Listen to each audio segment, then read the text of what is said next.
Bismillahirrahmanirrahim. Assalamualaikum warahmatullahi wabarakatuh. Innal hamdalillah nahmaduhu wa nasta'inuhu wa nastaghfiruh wa na'udzu billahi min shururi anfusina wa min sayyiati a'malina.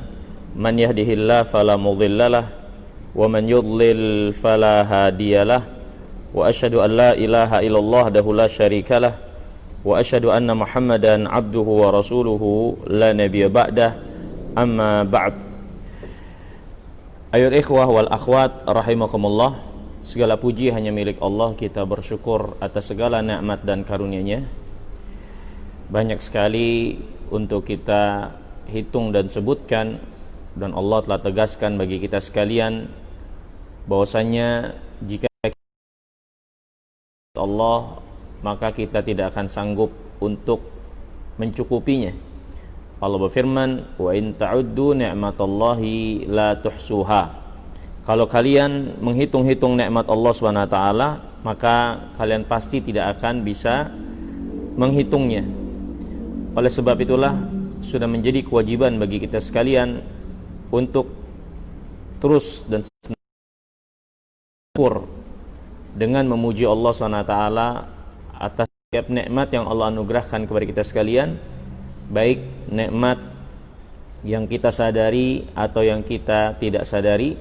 Semoga dengan puja dan puji kita kepada Allah atas nikmat ini semua, Allah merahmati kita, Allah memberkahi kita, dan Allah Subhanahu wa taala menjaga nikmat tersebut sampai akhir hayat kita, dan Allah Subhanahu wa taala untuk kita sekalian. Innahu waliyudzalika wal qadiru alaih. Ayol ikhwah wal akhwat rahimakumullah, kita akan kembali lanjutkan pelajaran kita mempelajari kitab Ad-Da'wa wad-Dawa, yakni rangkuman atau ringkasan untuk memahami apa yang menjadi isi dari kitab yang lalu. Telah kita jelaskan dari kitab ini ditulis bahwasanya Al-Imam Ibnul Qayyim rahimahullah telah diajukan pertanyaan kepadanya tentang seorang yang tertimpa musibah, tertimpa ujian, yang dia diuji dengan keadaan dirinya sulit untuk bisa bangkit atau bisa terlepas dari keburukan yang menimpa dirinya. Dan nampak keburukan ini adalah kemaksiatan yang dia lakukan.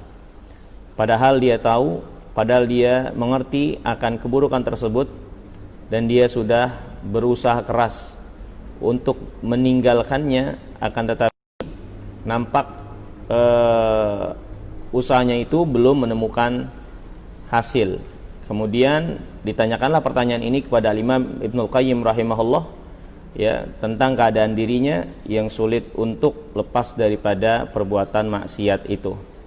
Kemudian Al-Imam rahimahullah menjawab dengan pertanyaan, dengan jawaban di mana yang pertama kali beliau menegaskan untuk menenangkan si penanya, tentunya bahwasanya tidak ada penyakit kecuali ada obatnya, dan ini berkaitan dengan penyakit badan, fisik atau non fisik. Ketika Nabi SAW mengatakan setiap penyakit tidaklah Allah turunkan penyakit, melainkan Allah turunkan juga obatnya, maka ini berkait dengan penyakit fisik atau non fisik. Maka dengan pertanyaan yang dipertanyakan ini pun adalah suatu penyakit yang menimpa diri, suatu ujian yang menimpa diri. Penyakit yang dipertanyakan adalah penyakit non fisik, untuk dipahami bahwasanya itu pun ada obatnya. Dan Al-Imam rahimahullah menyebut obat yang terdapat keterangan dari Al-Quran dan Sunnah, dan sesungguhnya apa yang datang dari Al-Quran dan Sunnah menjelaskan tentang obat adalah sebenar-benar dan sebaik-baik dan yang paling nyata dalam mengobati. Dan beliau menjelaskan yang pertama adalah Al-Quran tentunya, karena Allah jelaskan di dalam kitabnya dengan firman-Nya, wa nunazzilu minal Qur'an ma huwa syifa, dan kami turunkan Al-Quran yang merupakan obat. Maka ini dalil jelas Al-Quran adalah obat, baik obat yang sifatnya fisik atau yang sifatnya non-fisik. Kemudian yang kedua, Imam rahimahullah menyebutkan di antara bagian dari obat itu juga untuk benar-benar diperhatikan, yaitu doa. Doa seorang hamba kepada Allah SWT. Dan Al-Imam rahimahullah pun menjelaskan pengobatan dengan Al-Quran, pengobatan dengan doa-doa yang kita panjatkan kepada Allah SWT sebagai sebaik-baik sebab untuk kita mendapatkan kesembuhan, terutama penyakit non-fisik. Al-Imam kemudian menyebutkan tentang ketentuan-ketentuannya, tentang syarat-syarat yang harus dipenuhi, tentang penghalang-penghalang yang harus disingkirkan, ditiadakan, sehingga akhirnya obat ini dapat berjalan dengan baik, pengaruhnya tepat kepada sasaran, dan didapatkan hasil yang diinginkan. Disebutkan oleh Imam rahimahullah ketentuan dan kriteria yang harus terpenuhi, ya, dan waktu-waktu yang mustajab dalam doa, ya, kemudian keadaan dari orang yang berdoa, yang membaca Al-Quran, keadaan orang yang dibacakan Al-Quran kepada mereka, disebutkan oleh Al-Imam rahimahullahu ta'ala. Kemudian ayat ikhwah wal akhwat rahimakumullah, Al-Imam juga menjelaskan sebelumnya, di mana beliau memberikan perumpamaan untuk apa yang beliau jelaskan ini, bahwasannya doa itu seperti senjata, atau kalau kita boleh mengumpamakannya, dia posisi keadaannya adalah seperti senjata, semisal sebuah pedang, di mana pedang ini akan menjadi tepat guna bukan hanya ditentukan dengan ketajaman si pedang tersebut, tapi si pengguna juga ikut menentukan, memberi pengaruh. Terus juga sasaran yang tidak ada penghalangnya pun memberi pengaruh, ya. Kemudian kelihayan dan kemahiran dalam menggunakan pedang pun itu memberi pengaruh. Maka begitulah kedudukan permisalan, ya, apa yang menjadi obat dari yang disebutkan seperti doa atau qiraatul Quran. Kemudian ayat ikhwal akhwat rahimakumullah, sebelum menjelaskan tentang perkara-perkara yang lainnya dari obat yang untuk ditempuh, ya, dan didalami dan diperhatikan, ya, dalam pengobatan tentang penyakit yang dipertanyakan, Imam rahimahullah membahas suatu pembahasan yang menarik buat kita sekalian, yaitu hubungan antara doa dan takdir. Hubungan antara doa dan takdir, ya. Mari kita perhatikan penjelasan Al-Imam ini, dan penting untuk kita ketahui, karena di sana banyak orang juga yang akhirnya meninggalkan doa, meninggalkan melakukan sebab dengan alasan takdir. Hubungan antara doa dengan takdir ini yang benar untuk kita tempatkan dan dudukan dengan baik, sehingga kita berjalan menurut apa yang Allah cintai dan ridhai bagi kita sekalian dalam menempuh sebab ini. Hadirin ikhwan dan akhwat rahimakumullah, mari kita perhatikan penjelasan Al-Imam Ibnu Qayyim rahimahullah yang kita akan sarikan. Beliau menjelaskan di sini, wahahuna su'alun masyhur. Di sini ada pertanyaan yang masyhur, yang beredar banyak di tengah-tengah manusia, yang menunjukkan bahwasanya perkara ini banyak terbesit pada kebanyakan orang, ya, beredar di tengah-tengah manusia. Pertanyaan yang terbesit pada diri mereka beredar banyak, yaitu apa? Anal mad'uwa bihi in kana qad qudira lam yakun buddun min wuqu'ih da'a bihil abdu aw lam yad'u wa illam yakun qad qadir lam yaqa sawa'un sa'alahul abdu am lam yas'alhu. Bahwasanya sesuatu yang diminta, ya, sesuatu yang diminta kalau memang sudah ditakdirkan maka pasti akan didapatkan. Kalau memang tidak ditakdirkan, ya nggak bakal dia dapatkan. Jadi seorang hamba apa perlunya dia berdoa? Bukankah segala sesuatu sudah ditakdirkan oleh Allah? Sehingga kalau memang dia ditakdirkan untuk sesuatu untuk mendapatkannya, ya pasti didapatkan, mau dia berdoa atau tidak.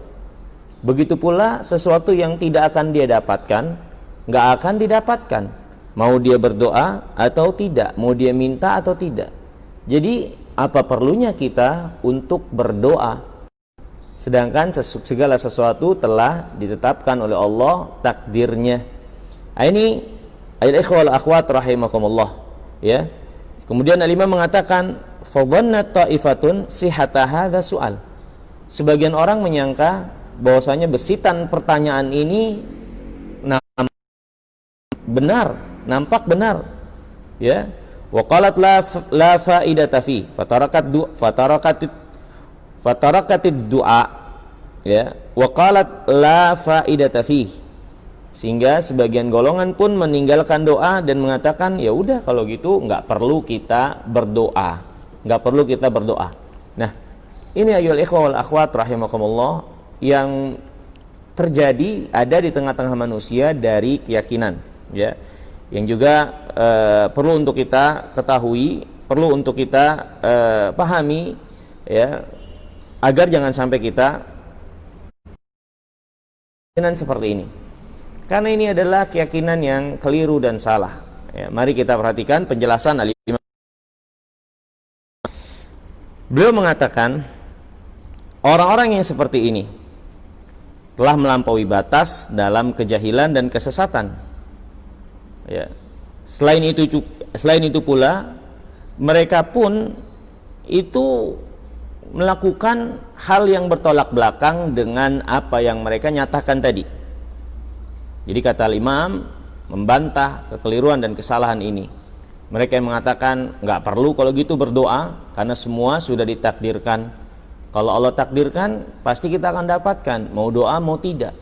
Kata Imam Al-Qayyim, mereka itu selain dari kebodohan dan kejahilan, kesesatan dengan apa yang mereka yakini itu, ditambah lagi mereka itu juga hakikatnya akan melakukan hal-hal yang bertolak belakang dengan ketetapan kesimpulan mereka tersebut. Kata Imam, wa haula'i ma farti jahlihim wa dhalalihim mutanaqidun. Mereka bersamaan dengan kesesatan dan kejahilan mereka pun melakukan hal-hal yang bertolak belakang dalam kehidupan mereka. Fa inna tarda madhhabihim yujibu ta'til jami'il asbab.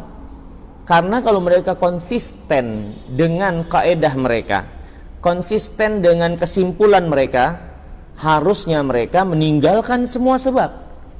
Dan itu tidak mereka lakukan, tapi mereka hanya melakukan berkait dengan doa. Mereka hanya melakukan berkait dengan ketaatan.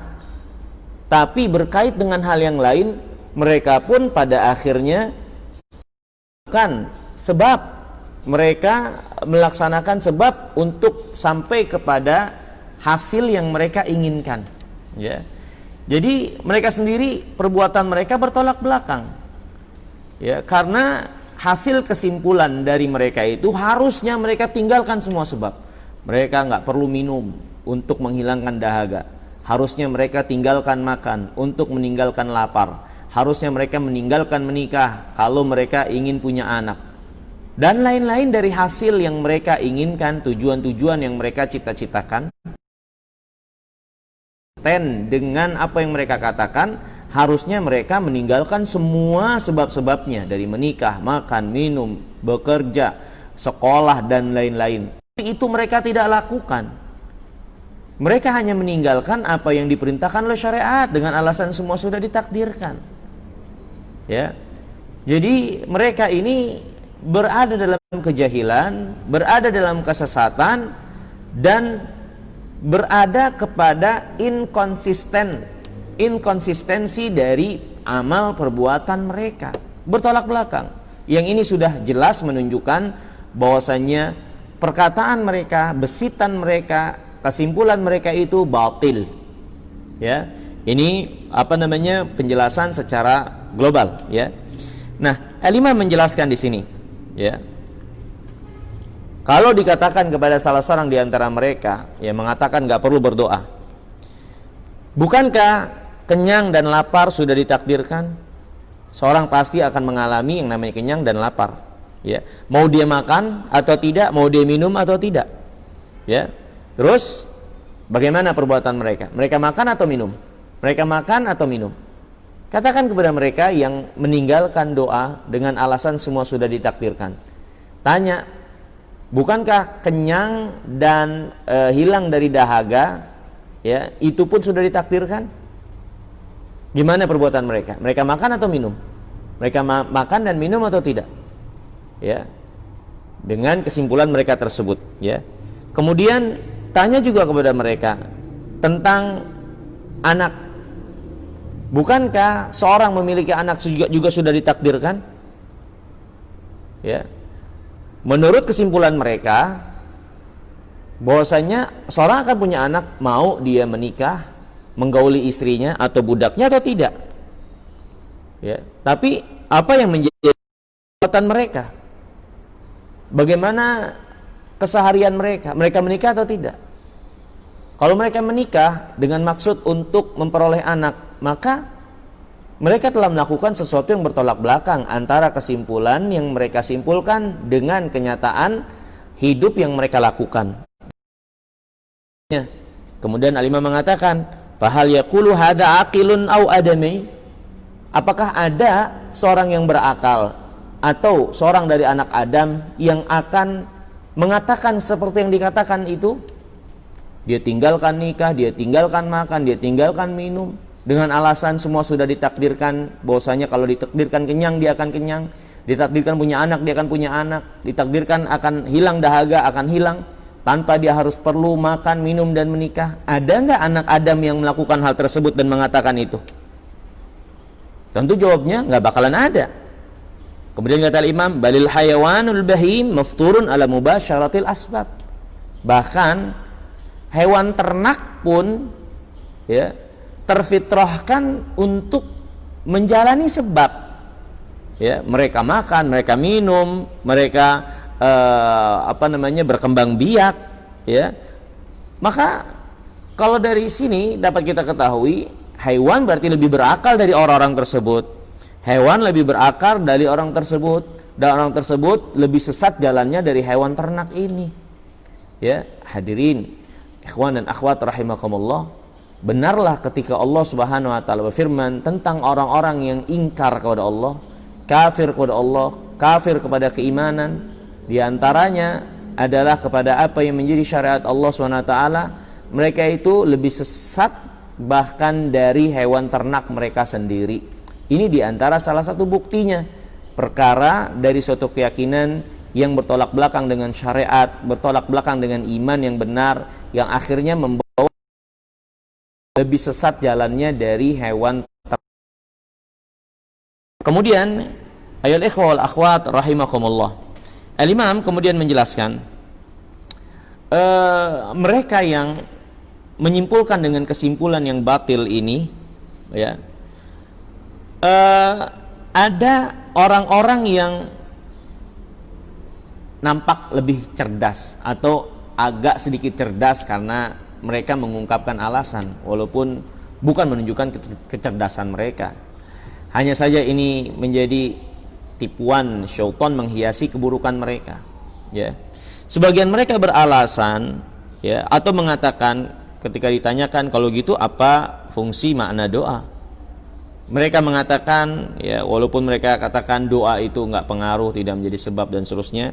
Kemudian mereka menyatakan doa itu, ya, kedudukannya hanyalah ibadah semata, yang Allah akan berikan ganjaran bagi orang yang berdoa, ya, dengan tanpa pengaruh sedikit pun terhadap apa yang diminta. Jadi menurut mereka, ya, gak percuma kita doa, gak perlu doakan, semua sudah ditakdirkan. Terus apa dong fungsi doa? Maka yang pertama mereka mengatakan fungsi doa adalah ibadah semata, Allah beri ganjaran kepada yang melakukannya. Dan doa ini tidak memiliki pengaruh, tidak punya pengaruh apapun terhadap apa yang diminta, yang didoakan. Ya, Maka bagi orang yang seperti ini, menurut mereka nggak ada bedanya antara orang yang berdoa ya dengan orang yang tidak berdoa dalam hasil apa yang akan dia dapatkan, ya. Karena doa sama sekali tidak memberi pengaruh terhadap apa yang dia tuju, yang dia minta, ya. Kemudian ada lagi yang kedua beralasan ketika ditanya kalau begitu bagaimana kedudukan doa. Sebagian mereka mengatakan doa itu alamah mujarradah. Doa itu hanya sekedar tanda saja. Tanda yang Allah SWT tetapkan, ya, bahwasanya Allah akan menunaikan hajat hambanya. Famata wafaqallahu al-'abdu lid-du'a kana dzalika alamatan lahu amaratan ala anna hajatahu qad qudiyat. Kalau Allah berikan taufik hambanya untuk berdoa, maka itu tanda bahwasannya kebutuhannya akan ditunaikan. Jadi doa itu sekedar tanda saja. Kedudukannya hanya tanda saja. Dan kata Imam Al-Qayyim, ini lebih pintar dikit walaupun tidak tepat. Ya. Menurut alasan orang yang mengatakan doa itu percuma, ya, mereka mengatakan kalau gitu di mana fungsi dan makna doa? Doa hanya alamat saja. Kalau Allah SWT ingin memberikan seorang hamba suatu pemberian, maka tandanya Allah berikan taufik si hamba tersebut untuk berdoa, ya. Ini ayol ikhwah wal akhwat rahimakumullah.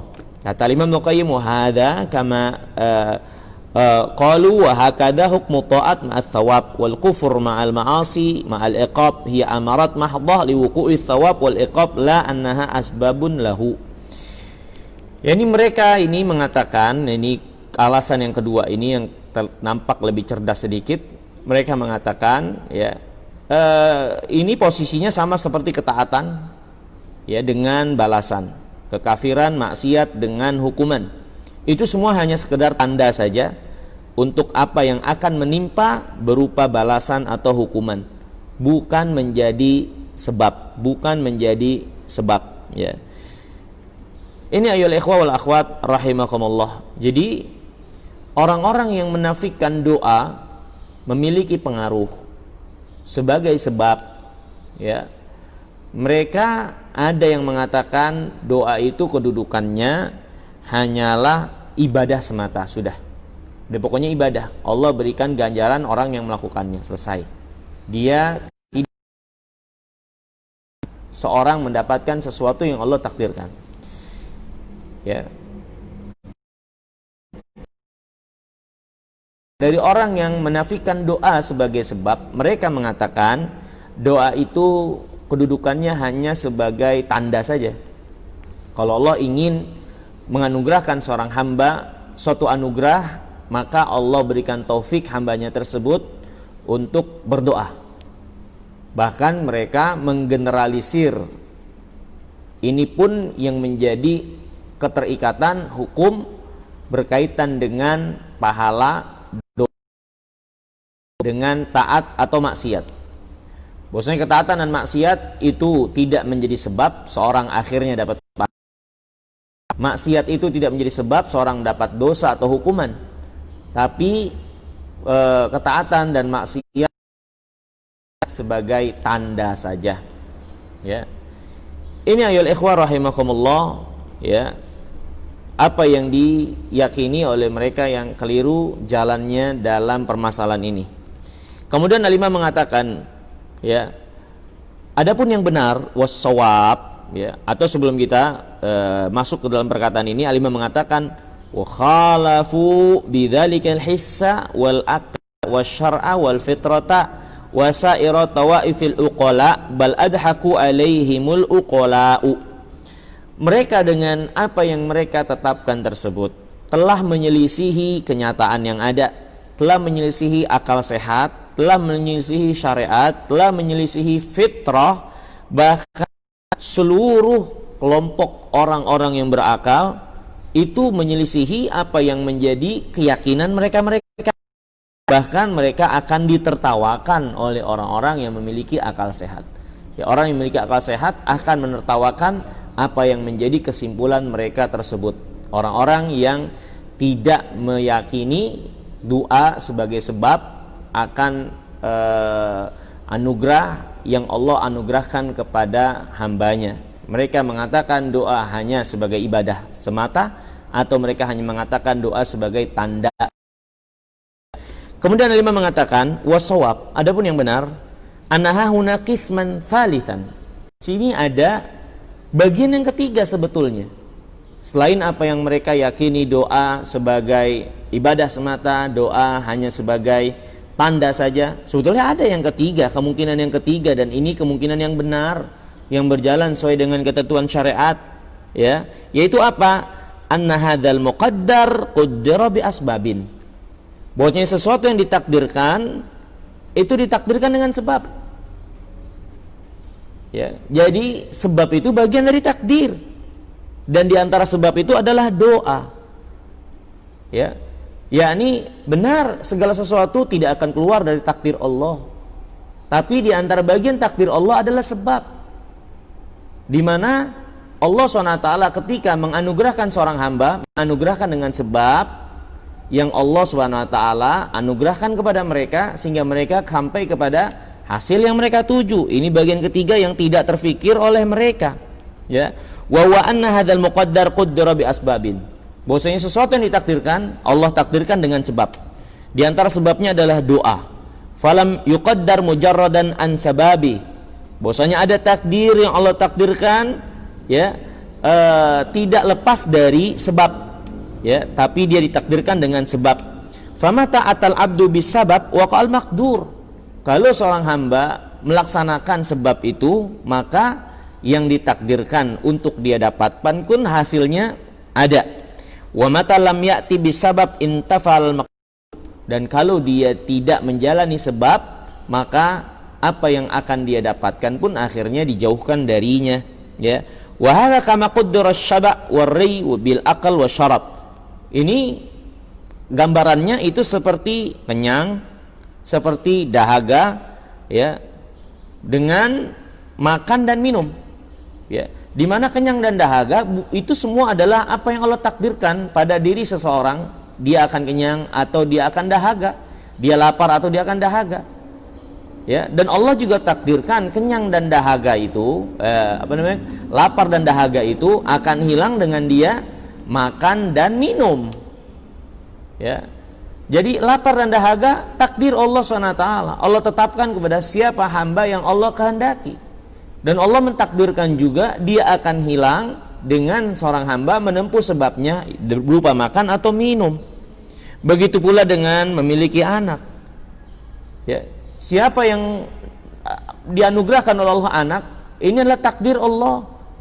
Dan Allah takdirkan itu dengan sebab. Takdirkan itu dengan sebab. Nggak akan mungkin seorang memperoleh anak yang menjadi darah dagingnya dengan dia tanpa melalui proses pernikahan, melalui proses hubungan, ya, dengan sejenisnya, ya, yaitu dari manusia. Wa qaddara husuluz zara' bil badar. Demikian juga ditakdirkan adanya tanaman, tumbuhan dengan biji-bijian yang ditanam. Wa qaddara khurujun nafsil hayawan bidzabhi. Allah juga takdirkan sebab haiwan itu wafat, mati, diantaranya dengan disembelih. Wa kadzalika qaddara dukhulul jannah bil a'mal wa dukhulun nar bil a'mal. Demikian juga Allah takdirkan masuknya seorang ke dalam surga, masuknya seorang ke dalam neraka, yaitu dengan sebab amal yang mereka lakukan. Wa hadzal qismu wal haq wa hadzal ladzi hurima as-sa'il wa lam yuwaffiq lahu. Ini bagian yang ketiga, ini yang benar. Bagian ketiga ini yang tidak terfikirkan oleh si penanya atau oleh si mereka yang menafikan doa sebagai sebab.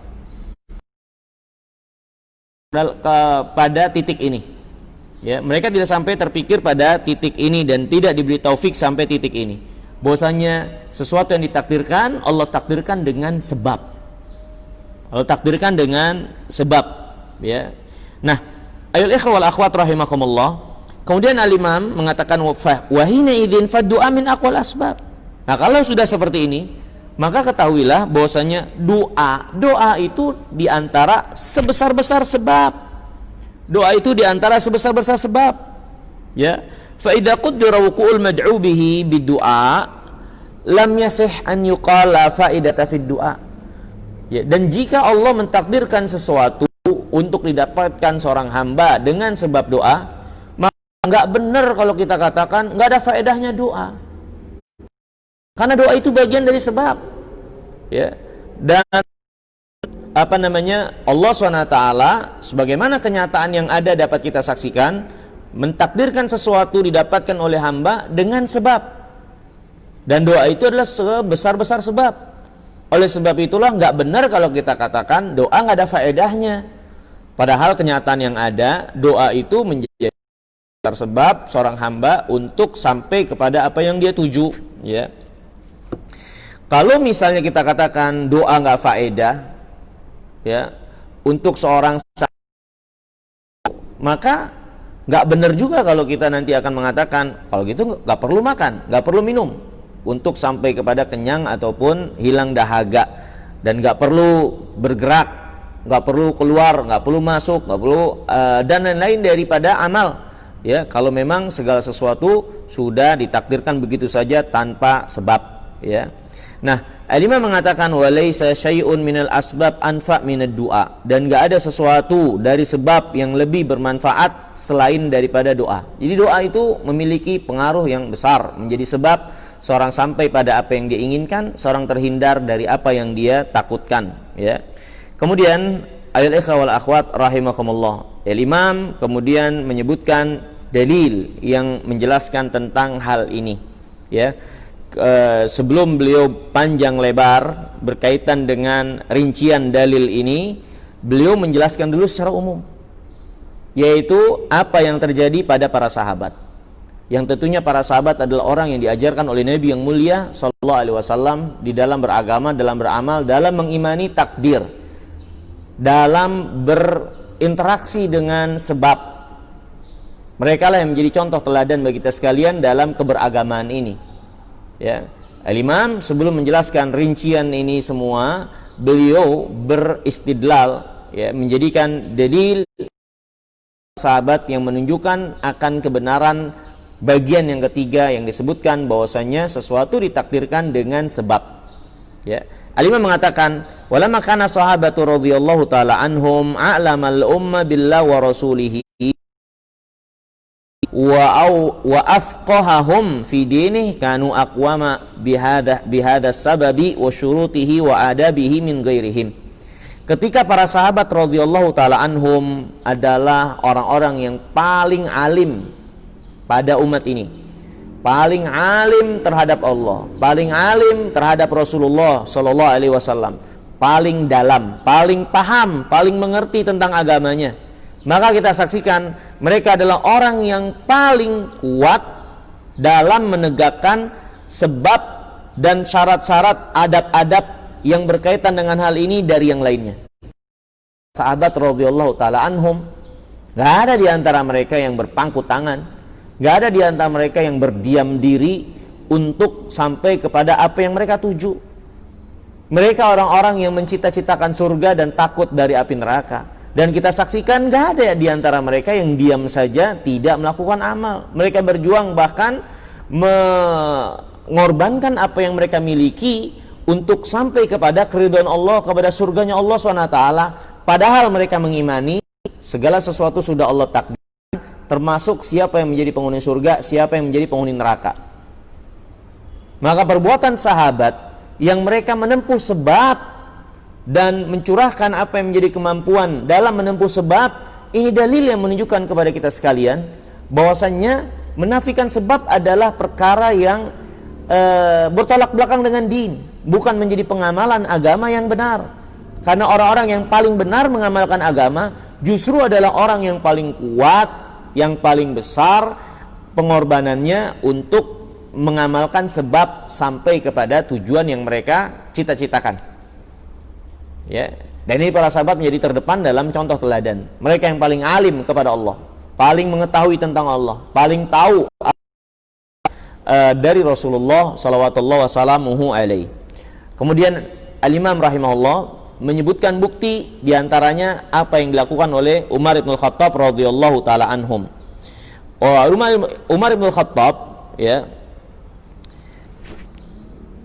yastansiru bihi al-aduwi wa kana a'dhamu jundihi bihi kana yaqulu ashabihi ya wa kana Umar ibn Khattab dan adalah Umar ibn Khattab ya dia menjadikan sebab sebagai sesuatu yang membawanya ditolong oleh Allah SWT atas musuhnya, dan menjadikan sebab itu adalah sebesar-besar tentara yang menjadi yang dia lakukan untuk mengalahkan musuhnya. Umar pernah berkata kepada para lastum tunsorun bikasratin, kalian tidak mendapat pertolongan dari Allah karena banyak kalian. Ya. Wa inna sama, sesungguhnya kalian ditolong oleh Allah Subhanahu wa taala, itu kalian ditolong itu dari langit. Yang menolong kalian itu bukan apa yang menjadi banyaknya jumlah kalian. Yang menolong kalian adalah Allah. Bersamaan dengan itu, beliau pun mengatakan, inilah ahmilu hammal ijabah walakin hammad du'a fa idza ulhimtumud du'a fa innal ijabata ma'ahu. Sesungguhnya keinginan, tapi aku terbebani untuk berdoa. Dan kalau kalian diilhamkan untuk doa, maka ijabah pasti akan mengiringinya. Umar ibn Khattab radhiyallahu ta'ala sangat mengimani bahwasannya pertolongan datang dari Allah SWT. Tapi beliau bersamaan dengan itu menyemangati kita untuk berdoa. Karena kalau doa itu sudah dipanjatkan, maka pastinya ijabah atau apa yang diminta itu akan didapatkan. Itu menjadi sebab akan sampainya kita kepada apa yang menjadi tujuan, ya. Ini ayat ikhwat rahimakumullah, ya. Kemudian al-Imam rahimahullah ini menjelaskan ya bagaimana Allah Subhanahu wa taala menginginkan hamba-hambanya untuk berdoa. Ya, beliau mengatakan faman ulhima urida bihil ijabah, yang Allah ilhamkan untuk berdoa, maka Allah berarti menginginkan untuk mengijabah permintaannya. Fa innallaha subhanahu wa ta'ala yaqul, karena Allah Subhanahu wa ta'ala telah berfirman, ud'uni astajib lakum, berdoalah kepada aku akan ijabah doa kalian. Allah berfirman, wa idza sa'alaka ibadi anni fa inni qarib ujibu da'watad da'i idza da'an. Kalau hambaku bertanya tentangku, katakan aku ini dekat, aku mengijabah doa orang-orang yang berdoa kepadaku, ya. Ini al-ikhwal akhwat rahimakumullah, ya. Apa yang menjadi dalil secara global dari perbuatan para sahabat. Umar yang menjadi contoh teladan, kita ketahui siapa beliau yang menjadi pembesar para sahabat, yang mewakili seluruh para sahabat yang lainnya menjadi orang-orang yang sangat berkeinginan keras, yang sangat memahami tentang kekuatan doa itu untuk sampai kepada apa yang menjadi tujuan dan keinginan seorang, ya, di mana doa menjadi sebesar-besar sebab seorang sampai pada apa yang dia inginkan, ya. Kemudian ayol ikhwal akhwat rahimakumullah, di sini ada pernyataan yang menarik sekali buat kita sekalian, ya. Wabil khusus pelajaran bagi kita di tengah apa yang kita sekarang ini beradanya dari kesulitan, keburukan, pandemi yang ada yang menyempitkan kehidupan kita, ya. Kita mungkin semua memahami, ya, mengerti tentang sebab-sebab materi yang akhirnya kita lakukan dari perkara-perkara duniawiyah, mencuci, menjaga jarak, ya. Akan tetapi ada satu poin penting yang kita lupakan dan banyak orang lupakan, yaitu sebab maknawi, non material, sebab maknawi, yang sesungguhnya sebab maknawi inilah yang sangat dan lebih kuat bahkan dari sebab-sebab material yang dilakukan untuk akhirnya kita terangkat selamat dari apa yang menimpa kita saat ini. Yang kita yakini bahwasannya kita tidak mengalami ini semua kecuali dengan izin dan takdir dari Allah SWT. Ada sebab non material yang banyak kita lupakan dan tidak kita sadar bahwasanya ini menjadi sekuat-kuat sebab akhirnya kita menjadi selamat dari apa yang kita alami saat ini dari musibah dan kesulitan. Mari kita perhatikan perkataan Al-Imam Ibnu Qayyim berikut ini. Walaqad dallal aqlu wan naqlu wal fitratu wa tajarubil umam ala ikhtilafi ajnasiha wa milaliha wa nihaliha. Sungguh telah menunjukkan kepada kita sekalian secara akal sehat, secara dalil syariat, secara dan juga pengalaman apa yang terjadi dari perjalanan umat manusia ini dengan perbedaan jenis, agama, dan keagamaan mereka. Semua mengalami satu pengalaman yang sama, ala anna taqarruba ila rabbil alamin wa talaba mardati wal birra wal ihsan ila khalqih min a'zamil asbabil jaliyah likulli khairin. Bahwasanya mendekat kepada Allah, mendekatkan diri kepada Allah, meminta keridhaan Allah, berbuat baik, berbuat ihsan kepada makhluk, ini adalah sebesar-besar sebab yang akan membawa kepada setiap kebaikan, sebesar-besar sebab yang akan menyampaikan kepada setiap kebaikan.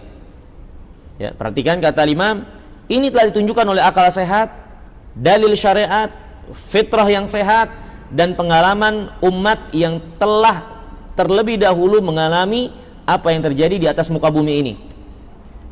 Bahwasanya mendekat kepada Allah, beriman kepadanya, kemudian ikhlas dalam berdoa kepadanya, kemudian menjauhi kesyirikan, ya, kemudian melakukan apa-apa yang membawa kepada keridhaan Allah, kemudian berbuat baik kepada makhluk, berbuat ihsan kepada makhluk. Ini adalah sebesar-besar yang akan membawa kepada kebaikan.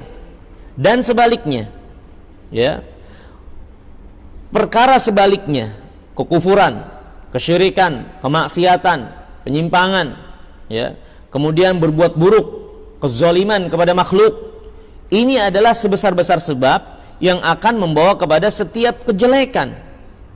Faman istujlibat ni'amullah wastudfi'at nikmatuhu bimithli ta'atihi wa taqarrub ilaih.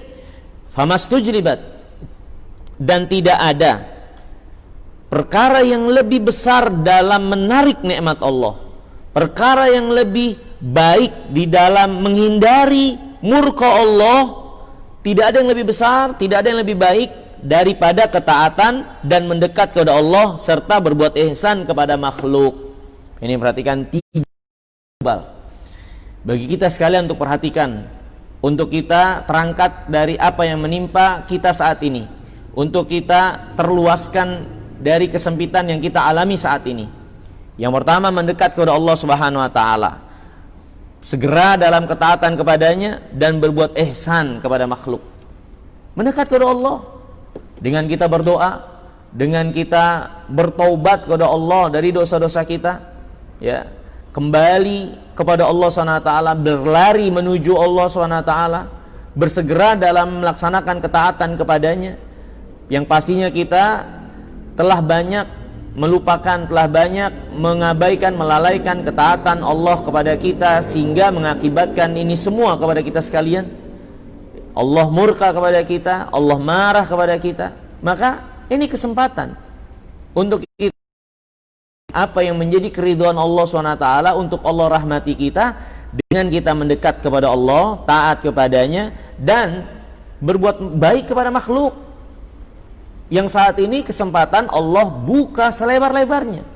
Yang kita lihat dan saksikan di kanan dan kiri kita, banyak orang-orang yang kesulitan, banyak orang-orang yang kesusahan, banyak orang-orang yang tertimpa efek daripada musibah ini, terkena dampak daripada wabah ini, dari kesulitan kehidupan mereka atau yang lainnya, itu kesempatan terbuka.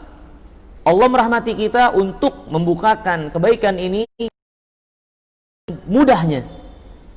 Ya, dan itu ayol ikhwal akhwat rahimakumullah, sebesar-besar sebab untuk kita dirahmati oleh Allah, terhindar keselamatan, untuk terangkatnya musibah ini dari kita sekalian. Ya, dan ini banyak tidak disadari oleh orang banyak. Karena kehidupan kita terutama saat ini, kita digiring dan kita dididik dan kita diarahkan bahwasanya segala sesuatu perhitungannya hanyalah material dan material saja. Ya. Kita tidak menafikan sebab-sebab yang sifatnya material. Akan tetapi perlu diperhatikan, jangan pernah melupakan Allah Subhanahu wa taala. Jangan pernah melupakan syariat Allah Subhanahu wa taala. Dan Allah Subhanahu wa taala telah meyakini dan menegaskan bahwasanya apa yang Allah syariatkan dari tauhid kepadanya, ittiba kepada nabinya yang mulia SAW, berbuat ihsan kepada makhluk, dan seluruh bagian dari ketaatan berupa taubat, berupa inabah, raghbah, roja, khauf kepada Allah Subhanahu wa taala, itu adalah sebesar-besar sebab hingga akhirnya Allah merahmati kita dengan mengangkat musibah ini dari kita sekalian, dengan menyelamatkan kita dari musibah yang telah kita alami ini. Itu diterangkan dalam syariatnya, itu diterangkan di dalam kitabnya. Ini jangan kita lupakan. Bukankah segala sesuatu itu di tangan Allah? Bukankah segala sesuatu itu Allah yang tentukan? Dan Allah SWT tetapkan di dalam syariatnya sebab-sebab yang akan membawa kita kepada kebaikan dari Allah. Kenapa kita lebih thiqah dan percaya dengan apa yang menjadi kemampuan diri, dengan apa yang menjadi usaha material kita, dan kita mengesampingkan sebab yang Allah tetapkan dari sisinya? Kita lebih meyakini usaha kita, kemampuan kita, daripada apa yang Allah tetapkan, dan Allah yang lebih tahu, dan Allah pencipta kita, dan Allah Subhanahu wa taala yang menjadikan ini semua. Maka akal sehat mana yang bisa terima kalau seorang makhluk merasa lebih pintar diri daripada Khaliknya, daripada penciptanya? Maka ini ayyuhal ikhwah wal akhwat rahimakumullah, ya, jangan sampai kita kehilangan iman dengan musibah yang ada ini. Ya, musibah yang ada ini dari kekurangan dan kesempitan dunia nggak ada artinya apa-apa dibanding apa yang menimpa dari musibah keagamaan kita, sehingga kita melupakan Allah, kita mengesampingkan apa yang menjadi syariat Allah, kita menyepelekan syariat Allah, penuh kecurigaan terhadap agama Allah Subhanahu wa taala. Kehilangan dunia dan isinya nggak ada artinya dibanding agama yang akhirnya hilang dari diri kita, iman yang akhirnya gugur dan batal dari kita dengan sebab buruk sangkanya kita kepada agama Allah Subhanahu wa taala. Maka ini ayol ikhwal akhwat, padahal baliknya mendekat kepada Allah, menjaga agamanya, memperjuangkan din agamanya, berbuat baik kepada makhluk yang diperintahkan oleh Allah Subhanahu wa taala di dalam agama ini adalah sebesar-besar sebab Allah merahmati kita sekalian, yang kita imani segala sesuatu ini adalah ketetapan dan takdir Rabbul Alamin. Ya. Nah, ini ayat ikhwal akhwat rahimakumullah. Kemudian Al-Imam menjelaskan dalil lebih rinci lagi. Segala sesuatu itu Allah takdirkan dengan sebab-sebab yang menghantarkan dan menyampaikan kepadanya. Allah benar, qadir, maha kuasa atas segala sesuatu, yang mentakdirkan segala sesuatu. Tapi Allah juga hakim, maha bijaksana, di mana tidaklah mentakdirkan segala sesuatu kecuali dengan kebijaksanaan. Dan di antara bentuk kebijaksanaan Allah adalah sebab-sebab yang Allah jadikan untuk sampainya kepada apa yang Allah takdirkan. Ya. Nah, ini ayat ikhwal akhwat, dan ini telah ditunjukkan oleh Alkitab dan Sunnah. Al-Imam mengatakan wa qad rattaballahu subhanahu usulal khairat fid dunya wal akhirah wa usul asy-syurur fid dunya wal akhirah fi kitabihi alal a'mal tartibal jazaa ala syart wal ma'lul alal illah wal musabbib ala sabab. Allah telah menetapkan, menertibkan dapatnya seorang mendapatkan kebaikan di dunia dan di akhirat, seorang mendapatkan keburukan di dunia atau di akhirat, Allah telah tetapkan di dalam kitabnya, itu semua berkesesuaian ya dengan balasan, syarat ya, kemudian sebab. Bahwasanya segala sesuatu itu ada keterkaitannya antara sebab musabab, antara perbuatan dengan balasan ya, antara perbuatan dengan hukuman. Itu dijelaskan oleh Al-Qur'an yang menunjukkan sebab itu memiliki pengaruh, sebab itu nggak boleh dinafikan, sebab itu tidak boleh dikesampingkan ya, bersamaan kita beriman kepada takdir ya. Maka orang yang menafikan sebab dengan alasan dia iman pada takdir adalah orang yang galat, yang keliru dan salah. Karena Allah telah tetapkan dalam kitabnya bagaimana hubungan antara sebab, antara hasil dengan sebab, antara balasan dengan amal ya. Al-Imam kemudian menjelaskan ini secara rinci tentang permasalahan tersebut. Wa hadza fil Qur'an yazid an alfi mawdi'in. Dan yang perkara seperti ini di Quran itu terdapat lebih dari 1000 tempat yang menjelaskan tentang masalah ini. Kita sebutkan saja secara global. Fataratan, kata Imam, fataratan yuratibul jaza' alal hukmil kauni wal amri syar'i al wasfil munasib lahu. Terkadang Allah sebutkan dalam Al-Quran bahwasanya balasan ya terhadap hukum Allah kauniyah ini dan perintah Allah syar'i ya, bahwasanya balasan itu memiliki keterkaitan dengan hukum kauni dan perintah syar'i dengan sifat-sifat yang berkesesuaian dengannya. Contoh ya, perhatikan dalam masalah ini, bahwasanya balasan ya berkaitan dengan hukum kauni dan perintah syar'i ya. Balasan terhadap hukum kauni ya dan perintah syar'i itu berkait dengan sifat-sifat yang ada ya, yang sifat-sifat ini menjadi sebab. Contoh misalnya Allah Subhanahu wa taala berfirman, falamma atau amma nuhu anhu qulna lahum kunu qiradatan khasiin, dalam surat Al-A'raf ayat 166. Tentang Yahudi yang Allah rubah mereka jadi kera yang hina. Kata Allah, ketika mereka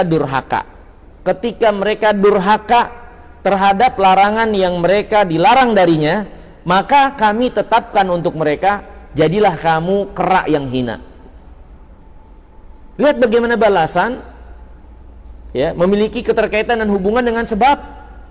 Kenapa Allah tetapkan Yahudi menjadi, ketika mereka membangkang durhaka terhadap larangan yang Allah larang ya. Kita bicarakan dari kelompok yang ketiga yang mengatakan bahwasanya Allah mentakdirkan sesuatu dengan takdir ya. Allah mentakdirkan sesuatu dengan sebab, bahwasanya sebab memiliki pengaruh yang dengannya Allah takdirkan untuk sampainya seseorang kepada apa yang menjadi ketetapan Allah. Allah tetapkan Yahud menjadi kera, tapi tidak Allah tetapkan begitu saja. Allah takdirkan mereka dengan sebab, yaitu apa? Kedurhakaan mereka terhadap larangan Allah Subhanahu wa taala, ya. Contohnya tentang Firaun, falamma asafunan taqamna minhum.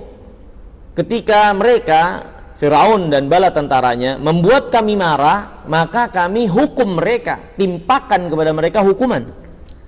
Ya. Kenapa Allah dari keburukan yang menimpa mereka? Mereka melakukan perbuatan-perbuatan yang membuat Allah Subhanahu wa taala murka. Ya. Jadi ketetapan Allah kauni pada suatu kaum ternyata berkaitan dengan sebab amal yang dilakukan oleh kaum tersebut. Ya. Kemudian perhatikan, begitu juga dengan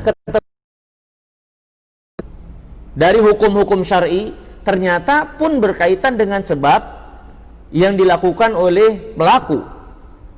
Allah berfirman, was-sariqatu was-sariqu was-sariqatu faqta'u aydiyahuma.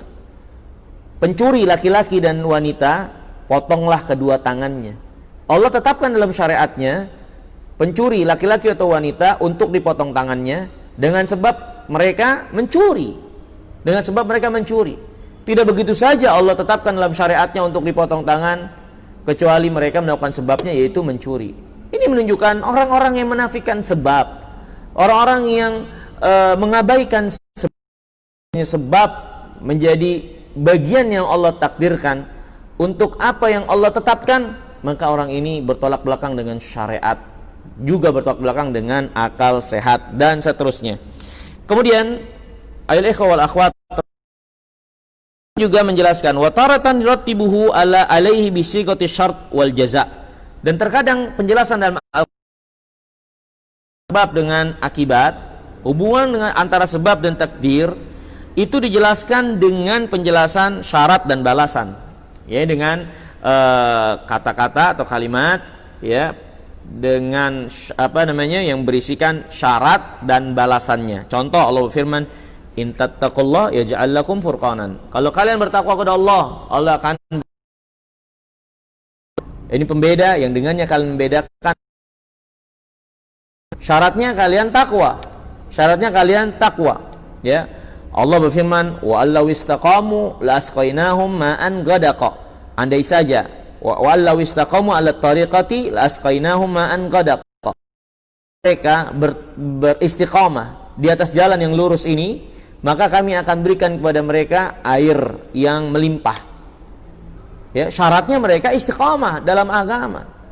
Ini dalil yang menunjukkan bagaimana keistiqomahan dalam agama, ketakwaan dalam din, ya, dari taubat, sholat dan lain-lain, sebab besar Allah anugerahkan kebaikan di dunia ini. Jadi syarat akhirnya Allah SWT anugerahkan kebaikan kepada hambanya, ya. Wa taratan ya'ti bila mita.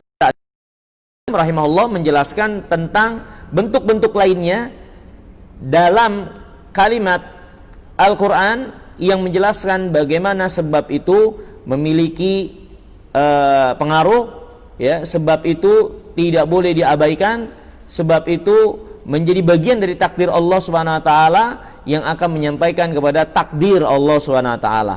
Beliau menjelaskan wa taratan bila ta'lil, wa taratan ya'ti bi adati kai allati li ta'lil, wa taratan ya'ti bi ba'i sababiyah, wa taratan ya'ti bil maf'ul li ajlihi zahiran aw mahdhufan, wa taratan ya'ti bi fa'is sababiyah, wa taratan ya'ti bi adatil lamma addalah alal jaza', wa taratan ya'ti bi in wa ma amilat fi, wa taratan ya'ti bi adati laula addalah ala irtibati ma qablaha, wa taratan ya'ti bil law addalah ala seterusnya. Wabil jumlah fal Quran min awalihi ila akhirih sharihun fi tartibil jaza bil khairi wasyarri wal ahkam al kauniyah wal amriyah alal asbab, dan lain-lain secara jumlah, secara global. Al-Quran dari awal sampai akhirnya jelas menetapkan hubungan antara balasan kebaikan dan keburukan dalam ketetapan kauniyah di alam ini dan ketetapan syar'iyah, semua berkait dengan sebab. Bal tartibu ahkamid dunya wal akhirah wa masalihihima wa mafasidihima alal asbab wal a'mal. Bahkan ditetapkan hukum dunia akhirat dari kemaslahatan dan mudaratnya itu berkaitan dengan sebab dan amal. Kemudian kata Imam, ya, perhatikan di sini kata Imam, wa man faqiha hadhil mas'alata wa ta'ammalaha haqqa ta'ammuli intafa'a biha ghayatan naf'i.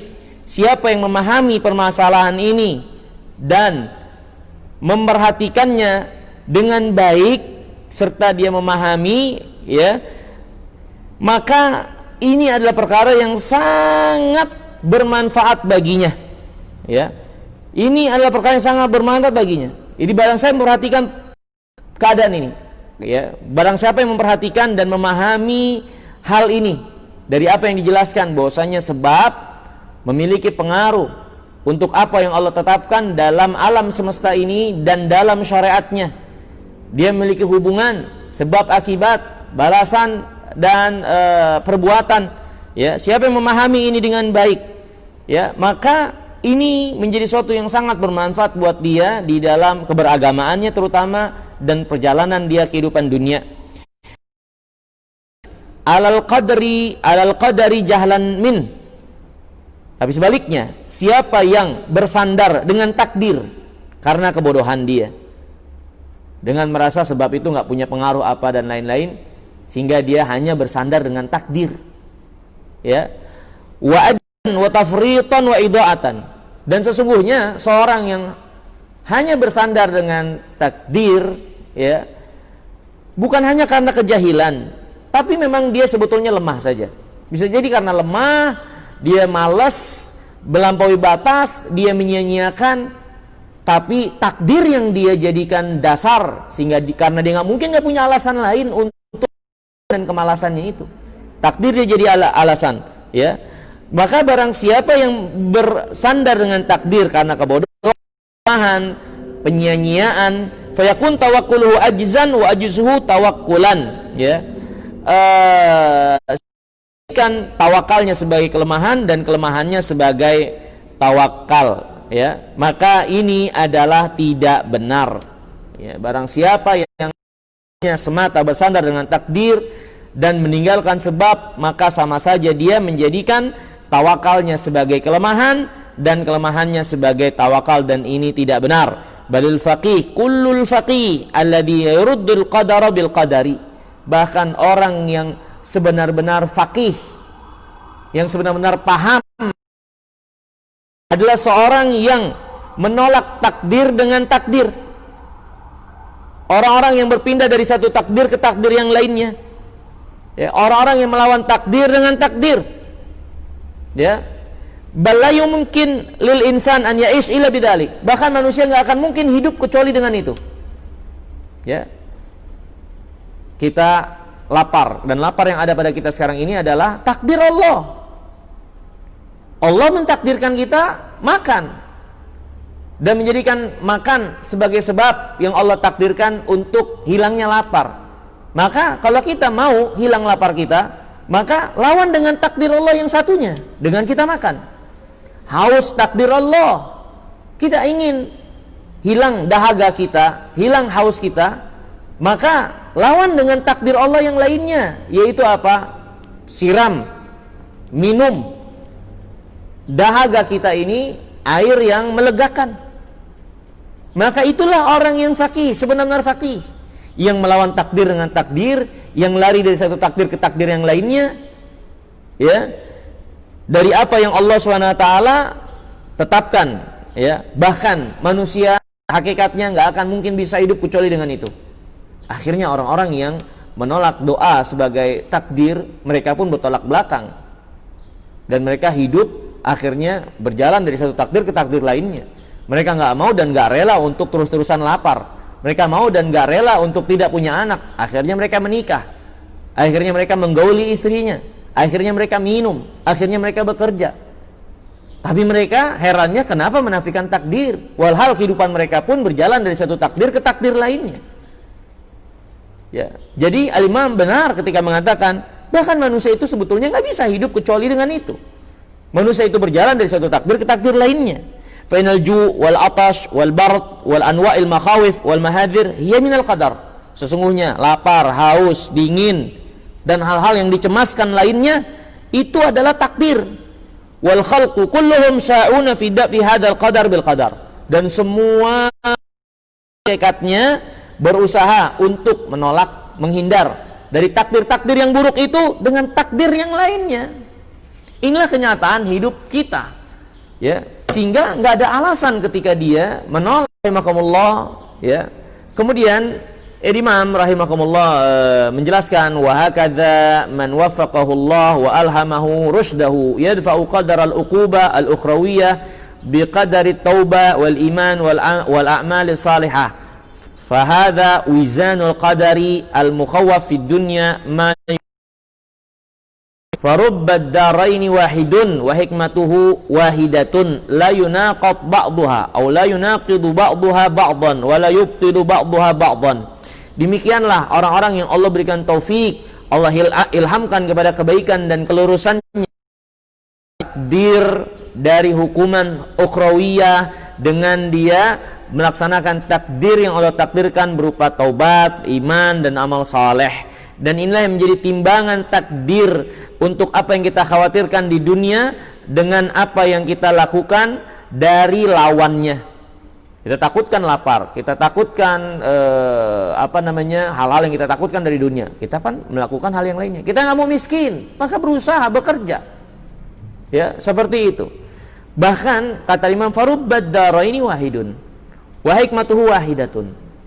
Ya, bahkan dua bagian ini, dunia dan akhirat, itu hakikatnya satu. Kita nggak mau masuk neraka, kita nggak mau hukuman nanti di akhirat. Sebagaimana kita nggak mau lapar di dunia, sebagaimana kita nggak mau miskin di dunia. Kalau kita nggak mau kesusahan kesulitan dunia, kita berusaha. Begitu juga nggak mau kesulitan kesusahan di akhirat, ya beramal seperti yang diperintahkan oleh syariat. Hikmahnya sama dan jalannya pun sama dalam hal ini. Tidak saling bertentangan satu dengan yang lainnya dan tidak saling membatalkan satu dengan yang lainnya. Ini ayat ikhwah wal akhwat rahimakumullah. Kemudian ya, terakhir dalam masalah ini, dalam perkara ini beliau menjelaskan ya, lakin yabqa alaihi amrani bihima tatimmu sa'adatuhu wa falahuhu. Akan tetapi di sini tersisa ya, yang perlu untuk kita perhatikan, perkara yang akan menyempurnakan kebahagiaan, keberuntungan seseorang setelah dia mengetahui hal ini. Setelah dia mengetahui ya, apa yang telah dijelaskan tadi panjang lebar oleh Imam Ibnul Qayyim rahimahullah, ada dua perkara yang menyempurnakan kebahagiaan dan kebaikannya. Apa dua perkara tersebut? Yang pertama, an ya'rifa tafasila asbabis syarri wal khairi wa takuna lahu basiratun fi dzalika bima yushahiduhu fil alam wa ma jarrabahu fi nafsihi wa ghairihi wa ma sami'ahu min akhbaril umami qadiman wa hadithan wa min anfa'i ma fi dzalika tadabburul Qur'an ila akhirih. Kata Imam Ibnu Qayyim, untuk menyempurnakan apa yang sudah dia pahami dengan baik dengan takdir tadi, adalah hubungan takdir dengan takdir yang lainnya, hubungan sebab dengan yang menjadi dengan hasil ya. Untuk dia perhatikan menyempurnakan kebaikannya, kesempurnaan dari kebahagiaannya. Yang pertama, hendaklah dia mengetahui rincian sebab-sebab kebaikan dan keburukan itu, memiliki basirah yang jelas, pandangan yang jelas ya, tentang sebab-sebab tersebut, yang menyampaikan kepada kebaikan dan yang menyampaikan kepada keburukan ya. Untuk sebab-sebab duniawiyah ya, tentunya dengan apa yang Allah SWT benarkan berupa penelitian yang ilmiah jelas, atau mungkin tajribah, pengalaman dari apa yang telah lama berjalan dari umat-umat terdahulu, atau dia sendiri mengalami daripada pengalaman tersebut ya, atau khabar yang memang datang benar ya dari sebab-sebab tersebut, maka itu bisa dijadikan landasan. Itu yang harus dia lakukan untuk sampai pada kebaikan, itu yang harus dia jauhi dari, itu harus dilakukan untuk menjauhi dari keburukan ya. Dan Al-Imam rahimahullah menjelaskan, di antara yang paling bermanfaat untuk dia mengetahui rincian sebab-sebab kebaikan dan sebab-sebab keburukan, yang paling bermanfaat adalah apa? Tadabburul Quran, mentadaburi Quran ya, menggali Al-Quran, memahaminya. Maka hadirin yang dirahmati dan dimuliakan oleh Allah, ayol ikhwal akhwat rahimakumullah, di keadaan kita seperti ini, dari pandemi yang ada, jangan meninggalkan menuntut ilmu. Apalagi menuntut ilmu itu perkara yang enggak menjadi halangan kita. Rasa takut yang ada ini untuk menghalangi kita mempelajarinya. Ada streaming, sebagian masjid pun telah melaksanakannya dengan tetap menjaga sebab-sebab yang memelihara kepada yang menjauhi daripada pandemi ini. Ya, kalau kita bisa lakukan, kenapa kita jauhi? Padahal dengan menggali agama ini, mempelajarinya, itu justru mendekatkan kita pada kebaikan yang kita tuju. Itu justru semakin memberikan keterangan, penjelasan bagi kita sekalian, menjauhi keburukan ini. Dengan kita menjauhi menuntut ilmu din, walhal itu bukan suatu yang menjadi penghalang untuk kita lakukan saat ini, Ini adalah kerugian besar dan tipu daya syaitan. Syaitan menipu daya kita dengan alasan pandemi ini untuk kita menjauhi agama ini, mentadaburi Al-Quran, mempelajarinya, yang akhirnya kita semakin buta untuk sikap yang harus ada pada kita dari keimanan, dari keagamaan dan keduniaan dalam mensikapi keadaan yang ada ini. Itu tipu daya syaitan dengan alasan rasa takut yang menyelimuti kita. Bukan berarti kita di sini menafikan kalau kita nggak boleh takut. Nggak, kita tidak menafikan itu. Akan tetapi jangan sampai rasa takut itu ditunggangi oleh syaitan, membuat kita tambah jauh dari din, tambah jauh dari agama. Sudahlah kita diuji dengan kesempitan dunia, syaitan menungganginya hingga akhirnya ujian dunia itu merembet kepada kekurangan keagamaan kita. Padahal kalau kita mau saja berkorban sedikit, mengusahakan sedikit, kita bisa melakukannya dan gak ada penghalang. Ya. Dan kenyataan yang ada, lihatlah manusia di depan kita, di kanan kiri kita, di jalan-jalan raya yang melaksanakan apa yang menjadi kegiatan duniawiyah mereka, ya, dan tidak berada pada keadaan seperti yang kita takutkan dan khawatirkan.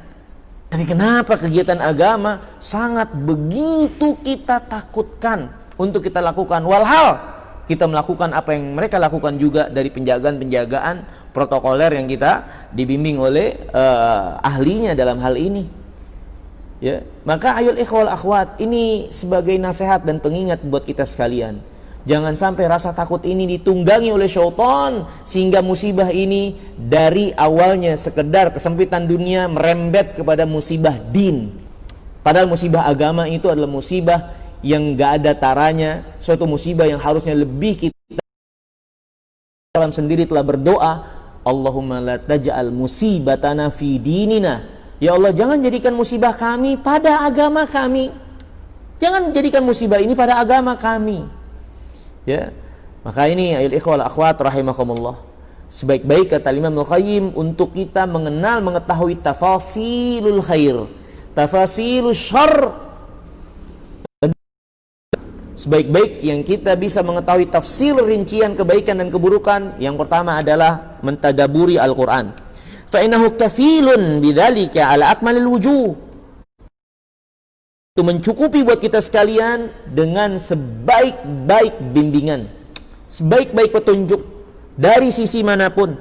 Ya, ini ayat rahimakumullah, karena dalam Al-Quran terdapat sebab-sebab kebaikan dan keburukan yang dijelaskan secara rinci dan jelas. Kemudian yang kedua, tsumma sunnah, kata Imam. Kemudian sunnah Nabi yang mulia alaihi wassalam, sunnah Nabi yang mulia salawatullah wassalamuhu alaihi, itu sebaik-baik penerang, penjelas, tafsir, rincian kebaikan dan keburukan, sebab-sebab kebaikan dan keburukan ini.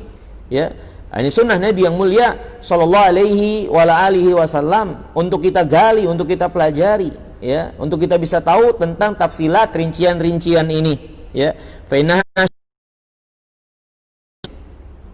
kemudian rahimakumullah, yang ketiga kata Imam, ketahui rincian kebaikan dan keburukan dalam rangka menyempurnakan apa yang sudah kita pahami.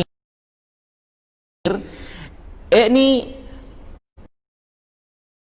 idza ta'ammalta akhbaral umam wa ayyam Allah fi ahli ta'ati wa ahli ma'siyati tabaqa dalika ma 'alimtahu minal Qur'an wa sunnah wa ra'aitahu bi tafasili ma akhbarallahu bihi wa wa'dihi bihi, ya, wa adabihi wa alimta min ayati fil afaq ma yadullu ala anna al-Qur'an haqqun wa anna ar-rasul haqqun wa anna Allah yunjizu wa'dahu la mahalah fatarikh tafsilun li juz'iyyati ma arrafana Allah wa rasuluhu bihi min tafsilil asbabil kulliyah lil khairi wasyarr.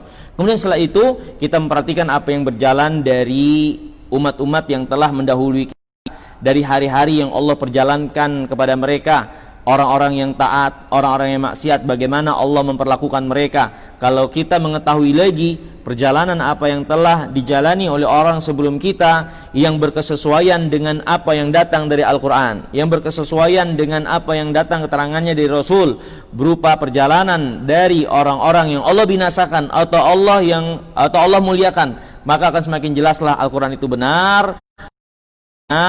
Allah tidak akan mengingkari janjinya, dan sejarah itu rincian dari apa yang Allah Subhanahu wa taala jelaskan. Kalau kita mengetahui itu lebih rinci lagi, tentu itu lebih baik lagi. Tentu itu lebih baik lagi, ya. Ini ayat ikhwah rahimakumullah. Kemudian yang kedua kata Imam, untuk kita sampai kepada kebaikan dan kesempurnaan dari apa yang telah kita pahami hubungan antara doa dengan takdir, an yahdhara mughalatata nafsi, hindari, hati-hati, waspada dari ketergelinciran diri dalam masalah sebab ini. Dari tergelincirnya manusia dalam masalah sebab ini.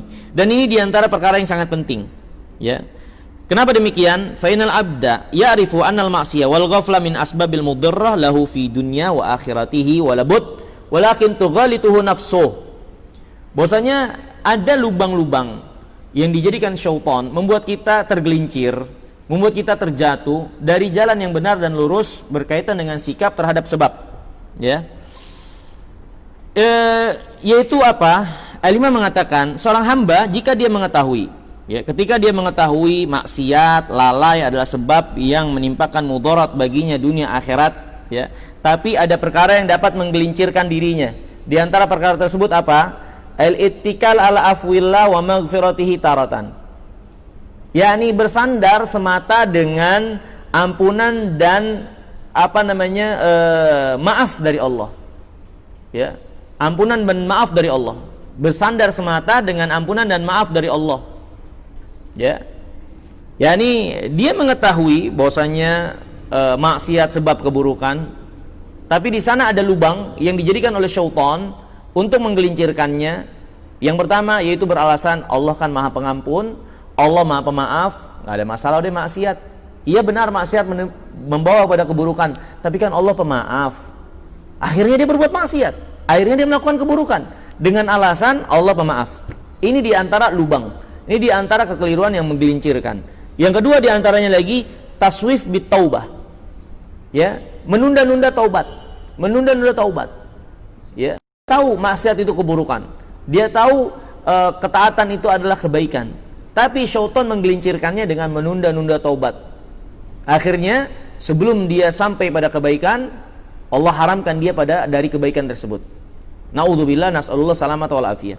Dan di antara ketergelinciran yang diinginkan oleh syaitan itu juga al-istighfar bil lisan taratan. Ini seorang beralasan dengan istighfar, ya, untuk dia melanjutkan perbuatan dosa dan maksiatnya. Enggak apa-apa, yang penting saya istighfar. Bukankah ada dalil bahwasanya selama seorang hamba istighfar, Allah ampuni dia? Allah ampuni dia, Allah anugerahkan dia kepada kebaikan. Ya, walaupun dia berbuat dosa, dia istighfar. Bukankah banyak dalil untuk itu? Ini termasuk galat, ini termasuk ketergelinciran. Nanti akan dijelaskan oleh Al-Imam Ibnu Qayyim rahimahullah bahwasanya ini adalah lubang-lubang yang kalau seorang tidak tidak teliti tentang hal ini, akhirnya dia tergelincir dengan alasan-alasan yang nampak benar di matanya. Yaitu apa tadi? Bersandar dengan ampunan dan maafnya Allah, ya, Maha Pemurahnya Allah. Bersandar dengan istighfar, ya, kemudian menunda-nunda taubat, ya, kemudian terkadang juga kata Imam bifi'lil mandubat, beralasan dengan perbuatan-perbuatan sunat yang memiliki keutamaan banyak, ya, memiliki keutamaan banyak. Misalnya contoh puasa Arafah menggugurkan dosa tahun lalu dan akan datang. Dengan alasan ini akhirnya dia berfoya-foya dalam maksiat, ya, dengan alasan kan dosanya udah diampunin tahun lalu dan akan datang, sehingga dia anggap dosa yang setahun berikutnya baru yang dihitung.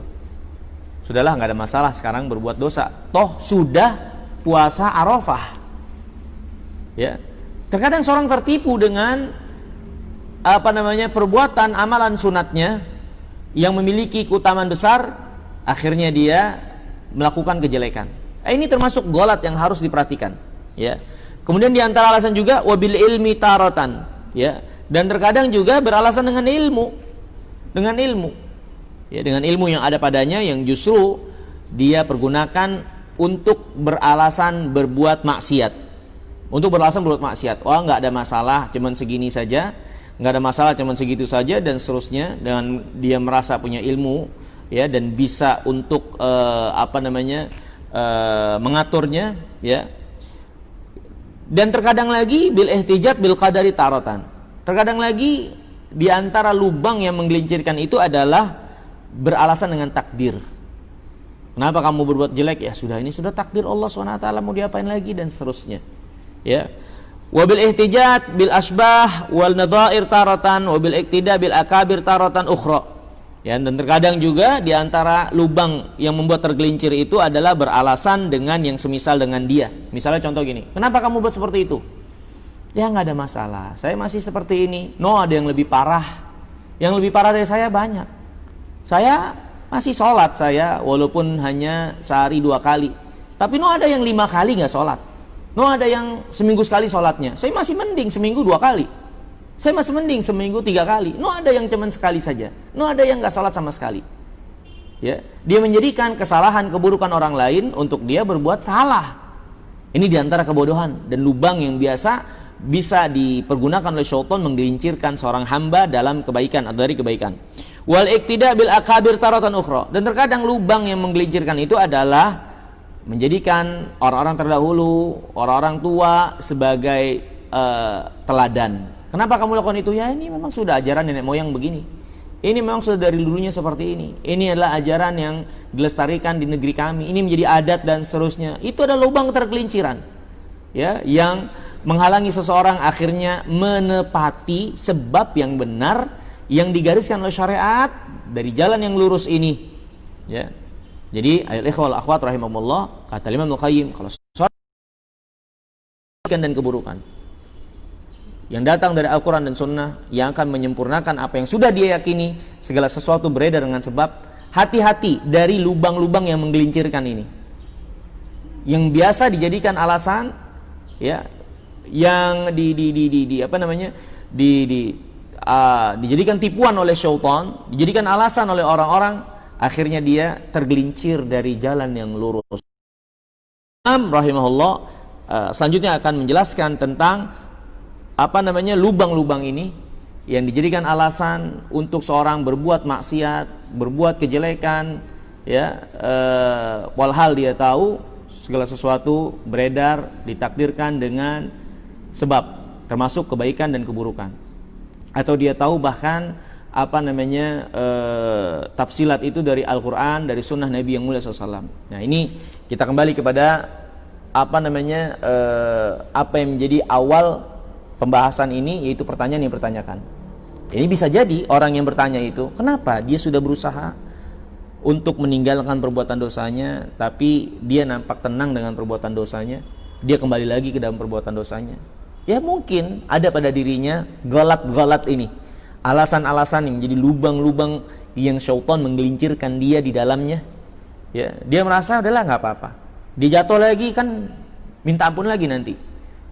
Dia jatuh lagi kan rahmat Allah luas. Enggak apa-apa, tinggal baca subhanallah bihamdih sehari 100 kali, yang dengan itu akan melebur dosa-dosa walaupun sebanyak buih di lautan, kan kata Nabi. Dia tertipu dengan amalan-amalan sunat. Ya, belum lagi ada alasan dengan takdir, ya udah Allah udah takdirkan saya berbuat dosa dan seterusnya. Mau diapain lagi? Kemudian dia akhirnya tinggalkan kebaikan sama sekali.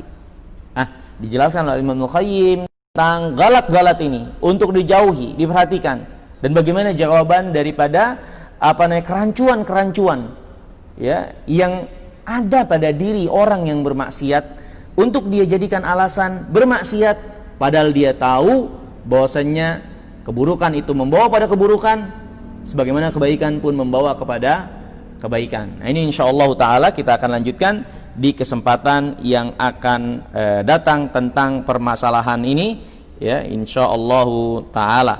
Kalau ada yang ingin ditanyakan mungkin dipersilahkan. Min soal?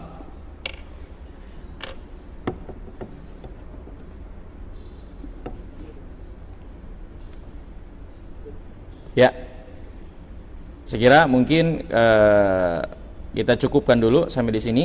Ya, insyaallah kita lanjutkan di kesempatan yang akan datang. Kurang lebihnya saya mohon maaf. Ya, mudah-mudahan bermanfaat. Subhanakallahumma bihamdika, asyhadu an la ilaha illa anta, astaghfiruka wa atubu ilaik. Assalamualaikum warahmatullahi wabarakatuh.